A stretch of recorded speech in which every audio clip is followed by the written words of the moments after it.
지금 보실 말씀 고린도전서 1장 9절 말씀입니다. 고린도전서 1장 9절 말씀 우리 함께 읽어보겠습니다. 자, 시작. 너희를 불러 그의 아들 예수 그리스도 우리 주와 더불어 교제하게 하시는 하나님을 믿으시도다. 아멘. 한 주간 평안하셨죠? 네. 네, 어제 처음으로 우리 청년부 성경 공부를 시작을 했는데 저는 되게 재밌었어요. 같이 들으신 청년들은 어땠는지 모르겠는데 너무 피곤해가지고 이제 중등부 수련회 갔다 오고 이제 지친 상태에서 또 이제 앉아서 말씀을 들으면서도 꿋꿋하게 이렇게 버티는 청년들을 보니까 너무나 제가 마음이 기쁘더라고요. 그래서 막 2시간, 3시간 막 더 하고 싶은데 약속했기 때문에 어제 55분 딱 하고 끝냈어요. 55분. 그래서 다음 주는 이제 휴가입니다. 다음 주에 이제 고등부하고 유년부, 초등부 이렇게 수련회 같이 세교육 구성을 하다 보니까 우리 교사들도 너무 많이 빠지게 돼서 다음 주 한 주 휴강을 하고 다음 주에 우리 출애굽기 6월절부터 이어서 듣도록 하겠습니다. 오늘은 이제 사도신경에 대한 두 번째 말씀 시간인데요. 지난주에 우리가 어떤 말씀 들었는지 여러분 기억하시나요?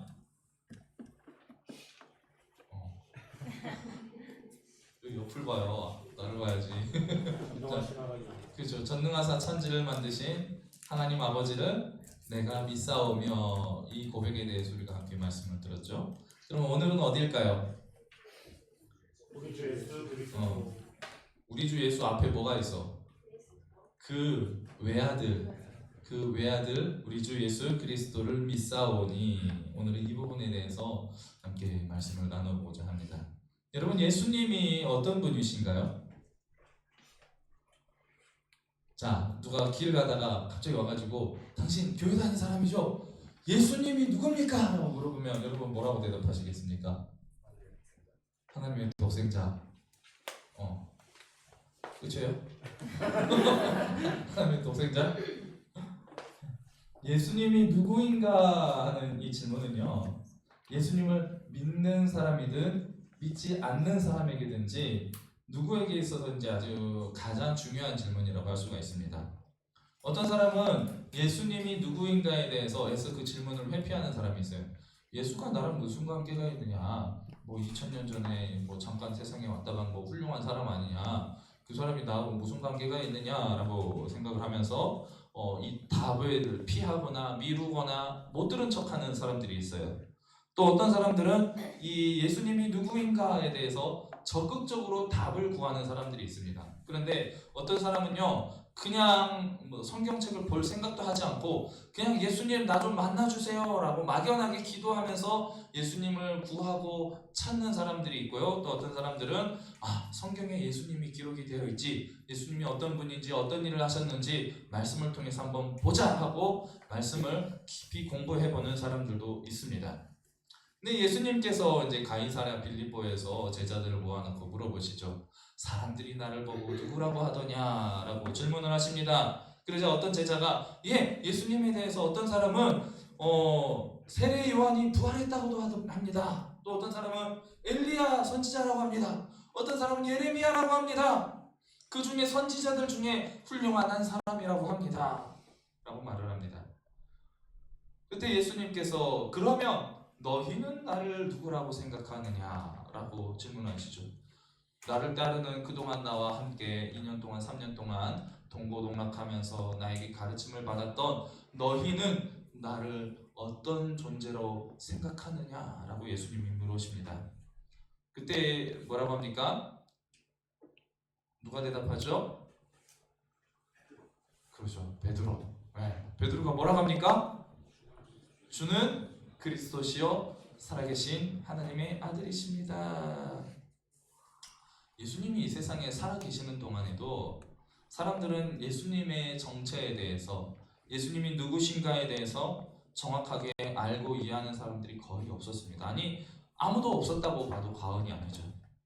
오늘날에도 수많은 사람들이 예수님에 대해서 수많은 견해들을 내놓습니다. 어떤 사람은 그냥 좋은 사람 중에 하나, 위대한 예언자, 갈릴리에서 활동하신 좋은 선생님, 하나님의 사랑을 실천해 보여주신 위대한 사람, 또는 그 당시에 아무도 몰랐던 여러 가르침들을 새로운 것들을 가르쳐 주신 획기적인 새로운 사상가 또는 혁명가, 또 어떤 사람은 이스라엘의 메시아, 또 여러 성인 중에 한 사람, 알라, 부처, 예수님, 이런 사람 중에 성인 중에 한 사람, 어떤 사람은 심지어 예수님을 망상에 사로잡힌 지도자라고 생각을 하는 사람들이 있어요. 네. 어떤 사람은 초대교회가 꾸며낸 가상의 인물이다라고 말을 하는 사람도 있습니다. 예수님이 오신 지 2000년이 넘게 지났는데도 아직도 예수님에 대해서 잘 모르는 사람들이 너무나 많죠. 사람들이 예수님에 대해서 세례 요한 혹은 엘리야, 예레미야 선지자들 중 한 사람이라고 대답할 때 예수님은 다시 제자들에게 물으셨습니다. 너희들은 나를 누구라고 하느냐? 예수님의 이 질문은 우리에게도 계속해서 동일하게 이루어지고 있습니다. 지금 이 자리에 앉아있는 여러분 한 사람 한 사람에게 여러분 물어보십니다. 너는 나를 누구라고 생각하느냐? 나는 너에게 어떤 존재냐? 너는 나에게 어떤 존재냐? 라고 예수님 질문을 하고 계십니다. 우리는 이 예수님의 질문에 대해서 다른 사람들이 만들어 놓은 대답을 가지고 자신의 대답인 것처럼 이 질문을 당당하게 대답하는 사람들도 있을 거고, 때로는 이 질문에 대해서 또 회피하는 사람들도 있을 거예요. 우리 각자가 내 스스로가 이 예수님에 향한 질문에 대해서 대답을 해야 됩니다. 예수님이 누구신가? 이 질문을 받는다면 여러분 성경의 근거에서 충분한 대답을 하실 수가 있겠습니까? 그저 나는 예수님을 믿습니다 라고 고백한 것만으로는 충분한 답이 되지 못한다는 거죠. 수많은 사람들이 예수님을 내가 믿는다 라고 고백하고 또 주장하지만 정작 성경 속에 기록되어진 예수님이 어떤 분이신지에 대해서는 관심을 갖지를 않아요. 알려고 하지도 않아요. 전혀 모르는 상태에서 나는 예수님을 믿습니다 라고 고백하는 사람들이 너무나 많다는 거죠. 여러분은 어떤 예수님을 믿고 계십니까? 여러분이 20년, 30년 살아오면서 그동안 상상해왔던 이상적인 어떤 이상향을 가지고 그런 예수님을 상상 속에 가두어 놓고 믿고 계시진 않습니까? 감사하게도 우리는 예수님이 어떤 분이신지에 대한 대답에 대해서 전혀 고민할 필요가 없습니다. 왜냐하면 이미 완벽한 답이 우리에게 주어져 있기 때문입니다. 지난 2000년 동안 믿음의 선배들이 이 사도신경이라는 고백을 통해서 예수 그리스도에 대한 우리의 신앙을 정립하고 확증해 왔다는 것이죠. 그 외아들 우리 주 예수 그리스도를 믿사오니, 예수님은 우리가 믿는 모든 믿음의 핵심이고 중심에 있는 분이라는 겁니다. 예수님에 대한 우리의 믿음은 내 마음속에 예수님을 모시는 단순한 감정적인 그러한 경험에서 그쳐서는 안 되는 것입니다. 우리의 믿음은 하나님의 외아들 우리 주 예수 그리스도에 관해서 계시된 진리 위에 굳게 서야만 하는 것입니다. 그 외아들 우리 주 예수 그리스도를 내가 믿사오니 라는 고백은 4가지 사실을 우리에게 가르쳐주고 있습니다. 첫 번째, 내가 예수님을 믿습니다 라는 고백이고요. 두 번째, 나는 예수님께서 우리의 구세주 나의 그리스도이심을 믿습니다. 세 번째는 나는 예수님께서 하나님의 외아들이심을 믿습니다. 그리고 마지막 4번째로 나는 예수님께서 나의 주님이심을, 나의 인생의 주인이심을 내가 믿습니다 라는 거죠. 우리는 먼저 하나님을 천지의 창조주라고 고백할 때 힌두교를 비롯한 모든 다른 종교들로부터 구별되게 됩니다. 예수님께서 하나님의 외아들이시며 우리의 주님이신 나의 구세주 그리스도이심을 고백할 때 우리는 이슬람교를 비롯한 유대교와도 구별되어지게 됩니다. 예수라는 그 이름은요, 하나님께서 구원하신다라는 뜻을 가지고 있습니다. 이 이름은 구약 성경에 나오는 여호수아를 그리스어로 옮겨 부른 것입니다. 그러니까 여호수아도 하나님께서 구원하신다라는 이름이고요, 예수도 하나님께서 구원하신다라는 동일한 뜻을 가지고 있는 거죠.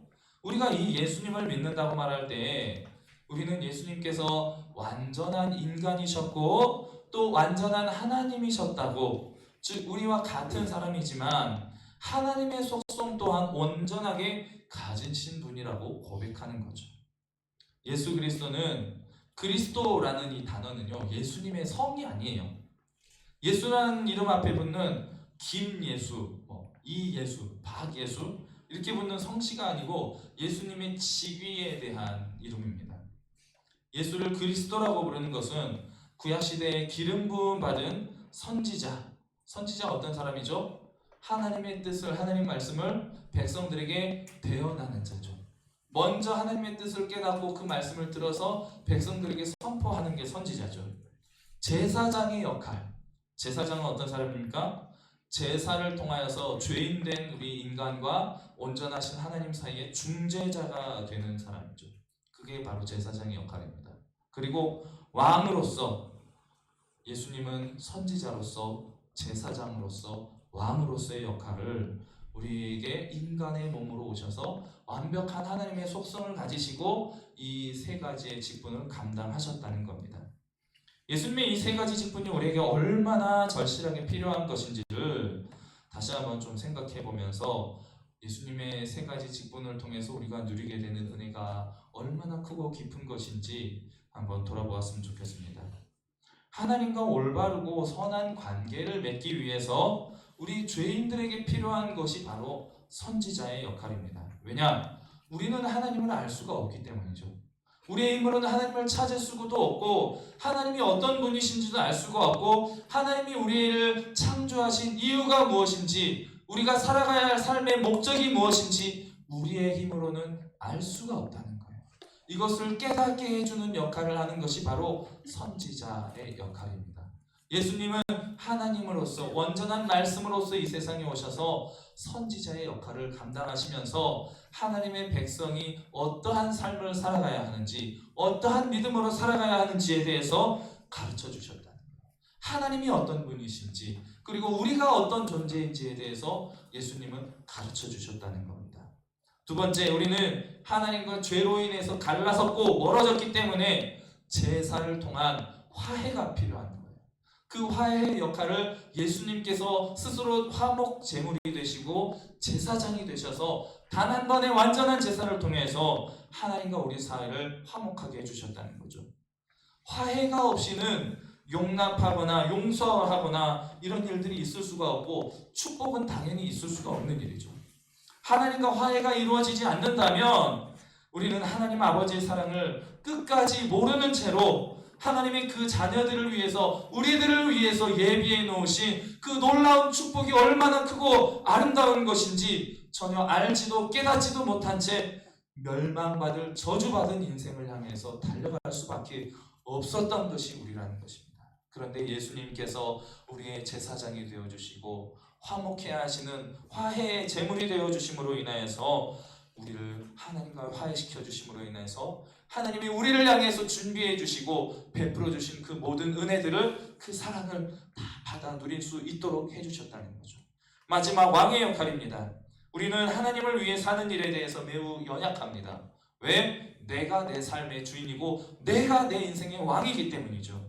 그래서 우리는 눈이 멀어 있고 어리석기 때문에 우리는 늘 두려워하고 절망하며 실패하는 인생을 살아갈 수밖에 없는 거라는 거예요. 그런데 예수님께서, 실패가 없으신 완전하신 예수님께서 우리를 다스려 주시고 우리의 왕이 되시는 순간 우리를 인도해 주시고 보호해 주시고 지켜 주신다는 겁니다. 구약시대 이스라엘에서는 그 왕이 이 역할을 감당했지만 이제는 예수 그리스도께서 우리의 왕이 되어주셔서 우리의 삶을 다스려 주시고 우리를 승리의 길로 인도해 주신다는 것입니다. 예수님께서는 하나님의 외아들이십니다. 요한복음 3장 16절 말씀을 보면요, 하나님께서 세상을 이처럼 사랑하사 독생자를 주셨으니 이는 저를 믿는 자마다 멸망치 않고 영생을 얻게 하려 함이다 라고 말씀하고 있습니다. 독생자 뭡니까? 외아들이죠. 외아들이란 말은 오직 하나뿐인 유일한 아들을 뜻합니다. 성자 예수님은 성부 하나님과 동일한 본질을 함께 가지고 계시기 때문에 예수님께서는 요한복음 10장 30절 말씀을 통해서 우리에게 스스로를 이렇게 증명해 주셨습니다. 나와 아버지는 하나다 라고 말씀하셨습니다. 예수님을 하나님의 외아들이라고 부르는 것은 예수님께서 성부 하나님과 동일한 본질을, 신적인 하나님의 본질을 가지고 계신 분이다라는 것을 우리가 그 뜻을 함께 포함해서 고백하는 것입니다. 예수님께서 성자 하나님이시면서 그러므로 우리가 성부 하나님께 드린 것과 똑같은 예배와 똑같은 경배, 똑같은 찬양을 받으시기에 합당한 분이십니다 라는 고백이 그 외아들 예수 그리스도에 들어가 있다는 거죠. 예수님께서 우리의 주님이시다라는 이 고백은요, 그리스어로 주님이라는 단어가 퀴리오스라는 단어인데, 이 단어의 기본적인 의미는요, 절대적인 통치자를 의미합니다. 그래서 로마 시대에 황제 이외에 다른 사람에게 주님이라고 부르는 것은 금기시되어 있었다는 거예요. 그런데 예수님을 믿는 사람들이 예수님을 나의 주님이라고 고백하는 것은 결국 로마 황제를 향한 반역이 되는 것이기 때문에 예수님을 주로 고백하는 자들을 핍박하고 죽여왔던 것입니다. 예수님을 주라고 부르는 것은 예수님께서 온 우주를 다스리시고 이끌어 가시는 주권자이시며, 그렇기 때문에 우리도 또한 다스릴 권한과 권리를 가지신 분이라는 것을 인정하고 고백하는 것입니다. 이것을 제대로 이해하기 위해서는 로마인들이 그 제국을 어떻게 다스렸는지에 대한 약간의 배경 지식이 필요합니다. 로마는 그 거대한 제국으로 인해서 그 안에 수많은 속국들이 있었죠. 또 그 안에 수많은 나라별로, 나라 안에도 여러 종교들이 혼합되어 있었죠. 이 나라에 혼합된 수많은 종교들, 저 나라에 혼합된 수많은 종교들, 어떻게 하겠습니까? 각 종교는 고유한 행동 규범과 경전, 그리고 예배 형식, 제사 형태, 성스러운 의식, 사제 제도, 이런 것들을 가지고 있었죠. 이러한 종교들이 사람들의 마음을 달래주는 역할을 할 수가 있기 때문에, 또 그런 노력을 하는 것이 종교의 역할이기 때문에 로마는 이 종교들에 대해서는 가능한 한 대부분의 자유를 다 허락해 줬다는 거예요. 그래, 너희들이 그 나라 안에서 너희가 지금까지 섬겨왔던 어떤 신들이든 너희가 섬기는 것 다 허락해 주겠다. 로마는 세금을 내는 것과 모든 이들이 카이사르가 주권자라는 것만 인정해라. 그러니까 세금 걷는 것, 그리고 황제가 너희의 주다라는 것만 인정하면 너희가 원하는 종교 어떤 형태든지 다 인정하겠다. 너희 마음껏 종교생활 해라 였다는 거예요. 로마 제국에 있던 수많은 혼합된 민족들에게 있어서 이러한 요구가 어떻겠습니까? 환영받을 만한 일이죠. 그래, 우리가 가지고 있던 그동안 우리의 신앙들 다 인정해 준다니까 얼마나 좋습니까? 하지만 그리스도인들은, 예수님을 믿는 성도들은 카이사르가, 황제가 우리의 주님이다 라고 말을 하면서 동시에 예수님이 나의 주님이다 라는 것을 고백할 수가 없었다는 거예요. 왜? 예수님께서 그것을 금하셨기 때문이죠. 예수님이 나의 주님이신데, 예수님만이 나의 유일한 구세주신데 어떻게 세상 사람을 향해서, 황제를 향해서, 카이사를 향해서 주라고 고백할 수가 있겠느냐? 이 믿음을 가지고 있었다는 것입니다. 다니엘의 세 친구와 동일한 믿음이었죠. 느부갓네살이 금신상을 커다랗게 세워놓고 이 신상 앞에 절하는 자들은 내가 살려주지만 이 앞에 절하지 않는 자들은 다 이 뜨겁게 타는 풀문불에 던져 죽이겠다고 했을 때 다니엘의 세 친구들은 어떻게 고백합니까? 나는 나의 하나님 외에, 우리는 우리 하나님 외에 그 누구에게도 절할 수 없습니다. 하나님께서 우리를 건져주실 것입니다. 하지만 이 시간 이 자리에서 우리를 구원해 주시지 않는다 할지라도, 그리 아니하실지라도 우리는 여호와 하나님을 경외하는 것을 절대로 포기할 수 없습니다 라는 고백을 했다는 거죠.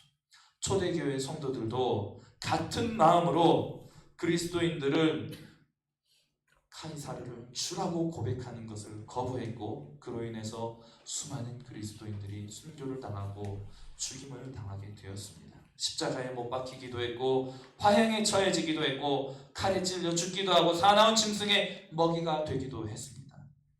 그 당시에 예수님이 하나님이시다라는 고백은 문제가 되지 않았습니다. 왜? 하나님이시다. 다른 종교들과 똑같이 신들을 섬기는 문제가 되지 않는 거예요. 하지만 예수님이 주인이시다, 나의 주님이시다 라는 고백은 반역죄가 되었다는 겁니다.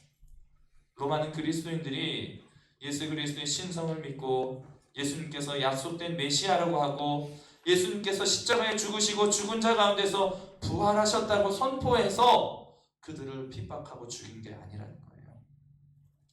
예수 그리스도만이 유일한 구원의 길이라고 말을 하기 때문에 그들이 죽은 것이 아니라는 거예요. 이러한 종교적인 신념은 국가를 위협한다고 생각하지 않았습니다. 로마 사람들은. 하지만 그리스도인들이 예수 그리스도께서 우리의 주님이시며 세상에 다른 주님은 없습니다 라고 고백할 때 그것은 황제 숭배에 대한 직접적인 공격이 되었고 사형에 처할 만한 죄가 되었다는 겁니다. 예수님을 주라고 고백한다는 것은 우리가 가진 모든 것들을 다 예수님께 맡겨드리고 예수님께서 이끌어 주시는 곳은 어떤 곳이든지 그것이 어떤 대가를 요구하는 것이든지 나의 목숨까지도 기쁘게 다 내어드리고 주님을 따르겠다고 고백하는 것입니다. 많은 사람들이 예수님께서 이 세상에 계실 때에도 예수님을 알아보지 못했습니다. 오늘날에도 여전히 대부분의 사람들은 예수님이 어떠한 분이신지를 잘 모릅니다. 하지만 이런 상황이 영원히 바뀌게 될 날이 곧 다가오고 있습니다. 그때에는 모든 사람들이 예수님 앞에 무릎을 꿇게 될 것이고 모든 사람이 예수 그리스도께서 우리의 주님이시라고 고백하게 될 것입니다.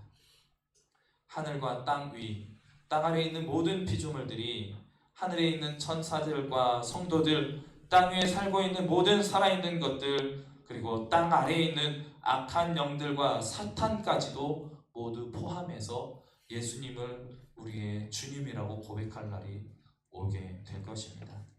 모두가 예수님 앞에서 무릎 꿇고 예수님께서 우리의 주님이시라고 고백하고 선포하게 될 것입니다. 예수님은 온 우주 앞에서 주님이심을 인정받고 심지어 예수님의 대적들에게도 그분 앞에 무릎을 꿇게 될 것입니다. 빌립보서 2장 9절에서 11절은 이렇게 말씀하고 있습니다. 이러므로 하나님이 그를 지극히 높여 모든 이름 위에 뛰어난 이름을 주사 하늘에 있는 자들과 땅에 있는 자들과 땅 아래에 있는 자들로 모든 무릎을 예수의 이름에 꿇게 하시고 모든 입으로 예수 그리스도를 주라 시인하여 하나님 아버지께 영광을 돌리게 하셨느니라. 사랑하는 우리 청년 여러분, 이 사도신경의 짧은 고백을 통해서 우리는 예수님을 우리의 주인으로 고백할 수 있는 온전한 신앙 위에 서시기를 바랍니다.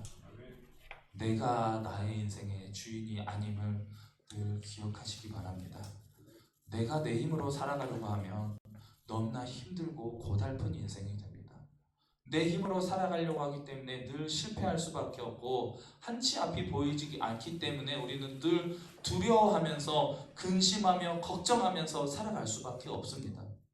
하지만 예수님이 우리의 왕이심을, 우리의 주인이심을 고백할 때 우리의 주님 되신 예수님은 결코 그 자녀들을, 그분의 백성들을 그냥 고아처럼 내버려 두지 않으시고 늘 사랑으로 품어주시고 인도해 주시며 지켜주시는 분이 바로 우리 주 예수 그리스도이심을 늘 믿고 고백하며 하나님께 그 인생을 맡기시기 바랍니다. 그러한 삶을 통해서 예수님의 은혜 안에서 구원의 확신을 가지시고 늘 행복과 기쁨이 충만하게 넘치는 복된 저와 여러분의 인생이 다 되시기 바랍니다. 기도하겠습니다. 주님, 우리 마하나임 청년부가 계속해서 사도신경의 발자취를 따라가며 우리의 신앙을 바로 세워나가는 기초를 다져가고 있습니다. 배움에 힘쓰며 진리 안에 거함으로 늘 주님의 참된 자녀로 복된 삶을 살아가며 또한 주님께서 주신 귀한 복음의 사명을 잘 감당할 수 있는 믿음의 군사들이 될 수 있도록 인도하여 주시옵소서. 우리 모든 삶의 영역 가운데 늘 동행하시며 우리를 축복의 길로 인도하시는 우리의 주인 되신 주님 예수님을 의지하며 형통한 삶을 살아가는 우리 모든 청년들이 다 되길 원하며 우리를 주에서 구원하신 우리 주 예수 그리스도 이름으로 기도드립니다. 아멘.